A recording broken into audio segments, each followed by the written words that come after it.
সভাপতি তৃণাঙ্কুর ভট্টাচার্য মহাশয়কে, তিনিও এই সভায় উপস্থিত হয়েছেন।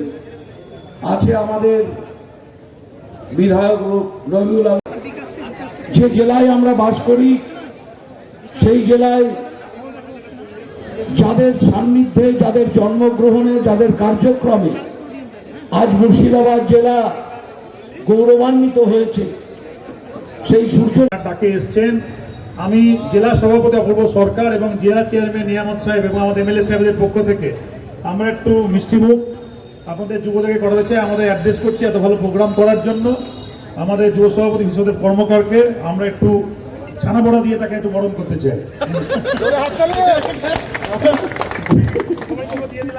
সুগম এবং সফল হবে এবং আপনাদের মধ্যে দিয়ে পরবর্তী প্রজন্মের যে সকল লিডাররা, যেভাবে অপূর্বদা, যেভাবে রবিউল আলম সাহেব চৌধুরী, যেভাবে আমরা আমাদের একটা পর্যায় পর্যন্ত নেতৃত্ব দিয়েছি, পরবর্তীকালে আপনাদের মধ্যে থেকে, এই লিডারশিপের মধ্যে থেকে আগামী দিনে মুর্শিদাবাদের শাসনভার রাজনৈতিকভাবে আপনাদের মধ্যে দিয়ে পরিচালনা। দলীয় নির্দেশ মেনে যা নির্দেশ মমতা বন্দ্যোপাধ্যায়, অভিষেক বন্দ্যোপাধ্যায় দেবেন, সেই নির্দেশ মেনে আগামী দিন আমরা চলতে চাই। কারণ আমাদের 21শে জুলাই আমাদের শুধু শহীদ তর্পণ নয়, শহীদের শ্রদ্ধার সাথে সাথে আমাদের অধিকার প্রতিষ্ঠার লড়াই। আমি আজ এখানে দাঁড়িয়ে আমি বাংলায় কথা বলছি।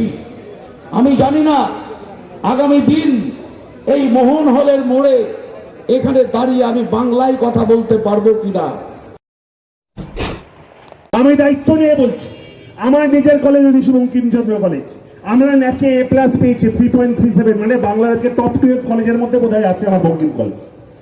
আজকে এই মিডিয়া আমি রাজ্যের সভাপতি, আমার হয়তো 2-5 জনের সঙ্গে পরিচিতি আছে। আমি বলেছিলাম, দাদা একটু খবরটা করে দাও, এটা তো একটা ভালো খবর, ছেলের উৎসাহিত হবে। সেই খবর যখন করতে বলি, এবিপির সাংবাদিক বলে, বিশ্বাস করো প্রচুর চেষ্টা করছি, এরা কোনোভাবেই দেখাচ্ছে না। অথচ সেই কলেজের কোন একজন স্টাফ যে নিয়োগ হয়েছে, যে কোনো কালে তৃণমূল ছাত্র পরিষদ করতো, বা কেউ হয়তো তৃণমূল ছাত্র পরিষদ করেও না, এই ভাইপো গ্যাংয়ের মধ্যে তার নামও আছে, তার নাম নিয়ে প্রচার করার সময় তার কিন্তু সময়ের অভাব হয় না। কালিমাদিত্য করার সাহস দেখাবে।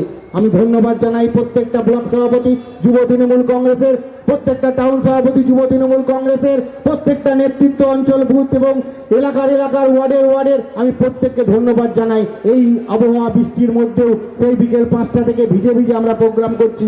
আমরা জানি বৃষ্টি আমাদের জন্য শুভ। যতবার অনুষ্ঠান করেছি, বড় অনুষ্ঠান, সেখানে বৃষ্টি হয়েছে, সেই সমস্ত অনুষ্ঠান আমরা সাকসেস হয়েছি। আজকে আবার প্রমাণ হলো যুব তৃণমূল কংগ্রেসের পক্ষ থেকে আমরা আবার প্রমাণ করতে পেরেছি যে যুব তৃণমূল কংগ্রেস রাস্তায় নামলে কোনো ঝড় বৃষ্টি উপেক্ষা আমরা করি না, ভয় পাই না। যেমন বিজেপি সিপিএমকে মুছে দিয়েছি, মেঘ ভাঙা বৃষ্টিত আন্দোলন সংগ্রামের মধ্যে দিয়ে আমরা আমাদের কর্মসূচি পালন করেছি। উপস্থিত প্রত্যেক গুরুজন ব্যক্তি, সিনিয়র লিডার যিনারা আছেন, প্রত্যেককে ধন্যবাদ জানাই। মাধ্যমে গোটা জেলার মানুষকে এটাই বলবো, আগামী 21শে জুলাই 33 বছর পূর্ণ হবে। 33 বছরে পদার্পণ করেছে সেই 1993 সালের 21শে জুলাই।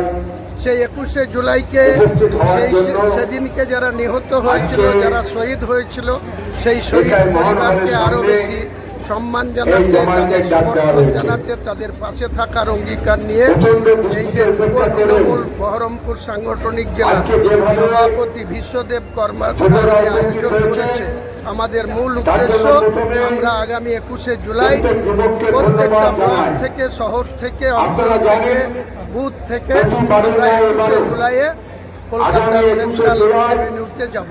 মমতা বন্দ্যোপাধ্যায় ডাক দিয়েছে, আমাদের সকলকেই যেতে হবে।